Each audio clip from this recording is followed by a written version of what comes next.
Hi, I'm Lucy from Ponder. This week we've been talking a little bit about analysis paralysis.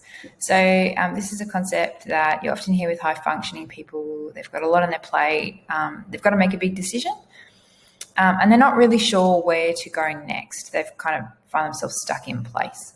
So, in a nutshell, today we're going to talk about how the different types of analysis paralysis and how you can work out if you're actually suffering from analysis paralysis. But just to start off with, so the problem with it is that it's not, you're not hedging your bets, you're not staying safe, you're not giving yourself more options. What you're actually doing is you're overburdening yourself. So you're ensuring that you don't have the energy or the time to do anything really well. You're taking up headspace. So you're thinking about this fear and this paralysis and this decision that you've got to make instead of thinking about the actual job at hand. And because you're afraid, you're also less likely to make really bold, brave, big decisions because you're back to hedging your bets. You're trying to stay safe all the time and you're not thinking about the full range of possibilities out there. So analysis paralysis. So there are four main types of analysis paralysis, or four common types of analysis paralysis. And like I said, it's this feeling of being stuck in limbo. You've got all the information that you need to make your decision, or at least as much information as you think you need. You've done all your research, you've got your list of pros and cons, and you know that the time is here to make that decision, but for some reason, one reason or another, you can't move forward. So there are a few main reasons why you can't move forward. The first one is, we often see, is because people feel like they're being asked to pick their favorite child. You love lots of different things, you're passionate about lots of different things, you spend a lot of time and energy building up these interests in a few different areas, and now someone is asking you to make a decision and choose which child you're going to foster and nurture and which ones you're going to leave behind. And that's really hard. Like, emotionally, that's a really hard thing to contemplate, to move forward, because you are letting go of something that you are really passionate about. So that's the first type. The next type is FOMO, fear of missing out. Similar to the first type of analysis paralysis, but slightly, you've got, everyone knows what FOMO means. You've got this thing in your head that if you let go of those other options, if you say goodbye to those other options, you're going to miss out on something that would have been really amazing and even better than the option that you picked. The problem with FOMO, the problem with being afraid to move forward because you don't want to say goodbye to something that would have been even more amazing, is that you pretty much guarantee you're going to stay in one place, and you pretty much guarantee that none of the things you do are going to be really, truly amazing. We can't know what would have happened if we picked a different pathway. And so I guess it's about becoming mentally okay with saying goodbye to some things and acknowledging that you can't do, we've only got one lifetime, we can't do everything that we want to do in that lifetime.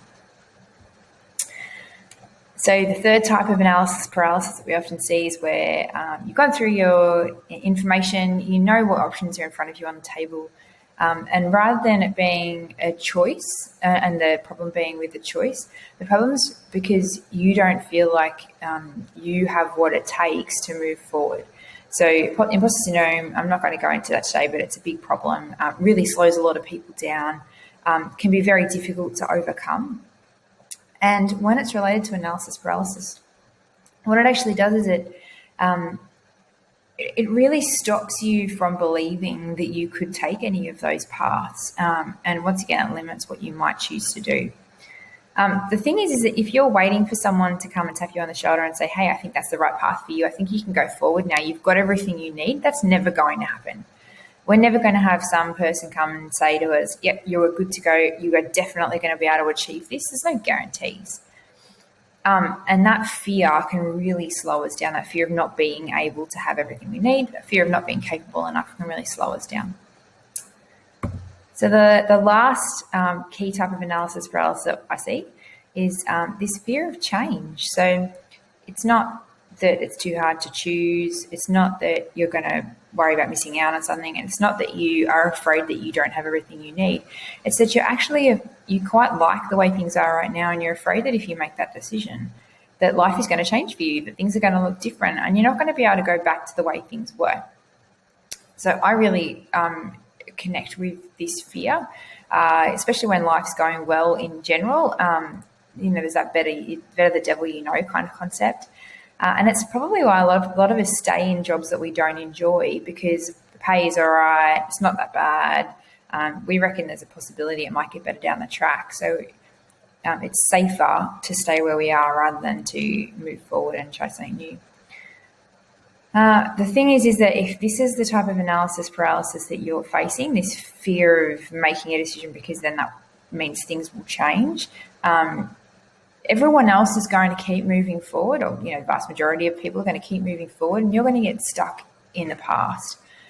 And that change is going to occur, even if it's just because you are stuck in the past, and the past won't look the same as it does, in the future.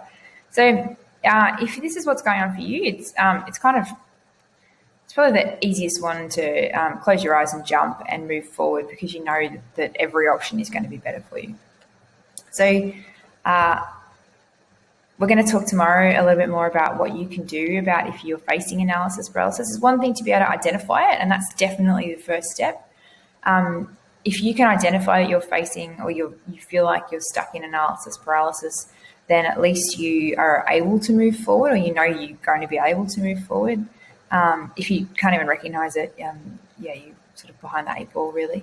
But tomorrow we'll talk about what different things you can do, and I've got a bit of a strategy for helping you move forward, helping you build some goals and some plans and align them all together so that it's easier for you to make that decision, and then you can move forward. So thank you for your attention today.